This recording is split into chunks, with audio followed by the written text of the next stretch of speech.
पंख को फैलाए आसमान में मंडराती दो जिंदा मौतें, एक दिन के उजाले में तो दूसरा रात के अंधेरे में मौत बनकर कहर बरसाते हैं जानवरों पर। जी हाँ, हम बात कर रहे हैं बेहद चुस्त चालाक और ताकतवर बर्ड्स किंग ईगल और ओवल की। आपको बता दें, ये दोनों ही एक दूसरे के खून के प्यासे रहते हैं। अपनी अपनी बादशाहत और ताकत को सिद्ध करने की जिद इन्हें एक दूसरे का दुश्मन बना देती है। हालांकि ये दोनों अलग अलग समय पर शिकार करते हैं, इसीलिए दोनों का आमना सामना बहुत कम ही देखने को मिलता है। लेकिन क्या हो अगर ये दोनों खूंखार शिकारी आपस में भिड़ जाए? क्या ईगल ओल को नोच खाएगा या फिर ओल अपनी काबिलियत से ईगल को धूल चटा देगा? एक तरफ आसमान का बादशाह तो दूसरी तरफ रात का शहंशाह, कौन पड़ेगा किस पर भारी? अब इसका फैसला तो इन दोनों की हंटिंग स्किल और फिजिकल एबिलिटी को जानने के बाद ही पता चलेगा। तो बने रहिए वीडियो के अंत तक। दोस्तों, सबसे पहले बात करते हैं ओवल यानी उल्लू उस्ताद की। अंधेरे को अपनी ताकत में बदल देने वाला ये शातिर शिकारी रात में मचा देता है मौत का तांडव। उल्लुओं की फिजिकल एबिलिटी की बात करें तो इनकी सबसे बड़ी खासियत यही है कि ये कम से कम रोशनी व घने अंधेरे में बेहद शातिर अंदाज से शिकार करते हैं। इनके पीछे की वजह इनकी नाइट विजन आंखें हैं, जो इनके लिए किसी वरदान से कम नहीं होती।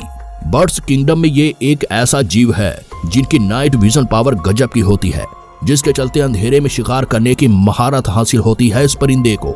इसके अलावा ओल काफी बुद्धिमान व चालाक भी होते हैं। ये अपनी गर्दन को 270 डिग्री एंगल तक घुमा देने की काबिलियत रखते हैं। ये बड़े ही फ्लेक्सिबल तरीके से गर्दन को ऊपर नीचे और दाएं बाएं घुमा लेते हैं। उल्लू के कान को लेकर एक रोचक फैक्ट ये है कि इनके दोनों कान बराबर नहीं होते। दोनों कान एक दूसरे से थोड़ा ऊपर नीचे रहते हैं और यही खासियत इन्हें एक ही समय पर दो अलग अलग आवाजें सुनने की एबिलिटी प्रदान करती है। तीसरी सबसे बड़ी बात यह है कि इनकी आंखें बाकी पक्षियों की तरह सर के साइड में नहीं, बल्कि फेस के आगे की तरफ रहती हैं, ठीक हम इंसानों की तरह, जिससे इन्हें अपने शिकार को देखने में आसानी रहती है। इनकी चौथी एबिलिटी इनकी उड़ने की बेहद खास तकनीक है। यानी ये इतने साइलेंट तरीके से उड़ते हैं कि शिकार को भनक तक नहीं लगती कि उनके आसपास कोई है। इसके अलावा इनके मजबूत पंजे, धारदार नाखून, मजबूत नुकीली चोंच शिकार को धराशाही करने और चीर-फाड़ करने में मददगार होती हैं। रात में ओवल की नजर से कोई शिकारी बच नहीं पाता। कुल मिलाकर यही तमाम कमाल की एबिलिटीज ओवल को एक शातिर शिकारी बनने में मदद करती है। स्पीड की बात करें तो उल्लुओं में बाज के मुकाबले कम समय में तेज गति को हासिल करने की क्षमता होती है। हालांकि ओवल बाज की तरह ज्यादा ऊंचाई तक तो नहीं उड़ पाते। ओवल अपना ज्यादातर शिकार चूहे, छोटे बर्ड्स, गिरगिट, मछली और सांप को बनाते हैं। हालांकि ओवल की कुछ नस्लें ऐसी भी पाई गई हैं जो दिन के उजाले में भी शिकार करते हुए पाए गए हैं। यानी कि अगर इस तरह के ओवल का पंगा बाज से हुआ तो वो बाज को टक्कर दे सकता है, क्योंकि ओवल बाज से ज्यादा फुर्तीले होते हैं। चलिए अब आसमान के किंग की बात कर लेते हैं। दोस्तों, क्या आपने कभी आसमान में मौत मंडराते हुए देखा है? यदि नहीं तो देख लीजिए, ये है golden eagle. Golden eagle eagle प्रजाति का सबसे खूंखार और ताकतवर शिकारी पक्षी है। आसमान का बादशाह कहे जाने वाले गोल्डन ईगल की हंटिंग स्किल बाकी पक्षियों के मुकाबले बड़ी खास होती है। ओवल के मुकाबले ईगल ज्यादा ऊंचाई तक उड़ने में सक्षम होते हैं और आसमान की सैकड़ों मीटर की ऊंचाई से ही ये दूरबीन जैसी नजरों से अपने शिकार को देख लेते हैं। दूरबीन की तरह काम करने वाली इनकी दूरदृष्टि इनकी सबसे बड़ी काबिलियत है। इसकी वजह से ये दूर से ही शिकार की पहचान कर उसे अपना शिकार बना लेते हैं और धर दबोचते हैं। वहीं अगर ओवल की बात करें तो ईगल जैसी एबिलिटी ओवल के अंदर नहीं पाई जाती, इसीलिए इस फिजिकल एबिलिटी में ओवल ईगल के सामने कमजोर है। ईगल शरीर के मुकाबले ओवल से थोड़ा बड़ा और मजबूत शरीर वाला होता है। हालांकि यहाँ पर शरीर का बड़ा होना ही काफी नहीं है, क्योंकि अपने दुश्मन को खत्म करने के लिए साइज मैटर नहीं करता। दोनों परिंदों के पंजों की बात करें तो दोनों के ही पंजे तेज धार, मजबूत और नुकीले होते हैं।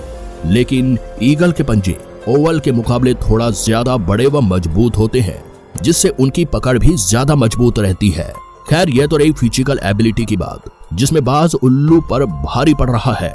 चलिए अब बात कर लेते हैं दोनों के हंटिंग स्किल की।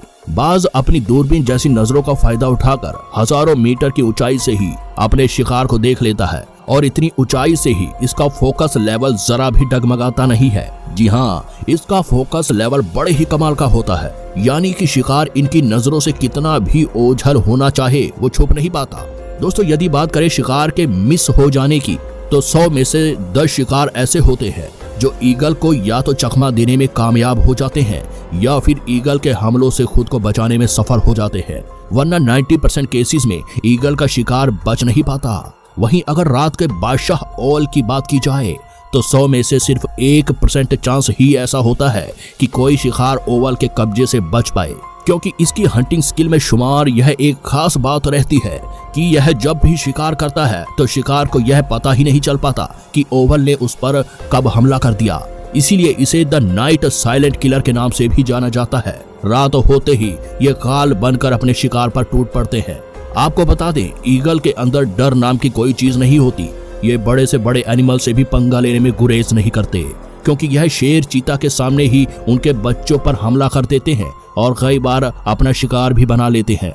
इसके अलावा ये और भी कई बड़े एनिमल को अपना शिकार बना लेते हैं, जैसे बिल्ली, बकरी और बड़े सांप। ओवल और ईगल के शिकार लगभग एक ही है। यही वजह है कि इनमें टकराव हो ही जाता है। चलिए अब इनके बीच होने वाले निर्णायक युद्ध की बात कर लेते हैं। लड़ाई में जीत किसकी होगी, ये इस बात पर निर्भर करता है कि दोनों दिन के उजाले में लड़ रहे हैं या रात के अंधेरे में। अगर दिन के उजाले में दोनों का पंगा पड़ता है तो जाहिर है ओवल यहाँ पर कमजोर पड़ जाएगा और ईगल अपनी फिजिकल एबिलिटी के दम पर ओवल को खत्म कर देगा। हालांकि कुछ ओवल ऐसे होते हैं जो दिन में भी देख सकते हैं, तो ऐसे में ओवल ईगल को टक्कर दे सकते हैं। पर अगर इनका ये दंगल रात के अंधेरे में हुआ तो इसमें कोई शक नहीं कि ईगल का खेल तमाम हो जाएगा, क्योंकि ऊपर बताई गई ओवल की तमाम खूबियां ईगल पर हावी हो जाएंगी। तो दोस्तों, ये तो रही हमारी जानकारी। अब आपकी इसके बारे क्या राय है, कमेंट में जरूर बताना। और ऐसे ही तमाम एनिमल वर्ल्ड से जुड़ी रोचक वीडियो देखने के लिए जुड़े रहे ज्ञान कुंभ के साथ।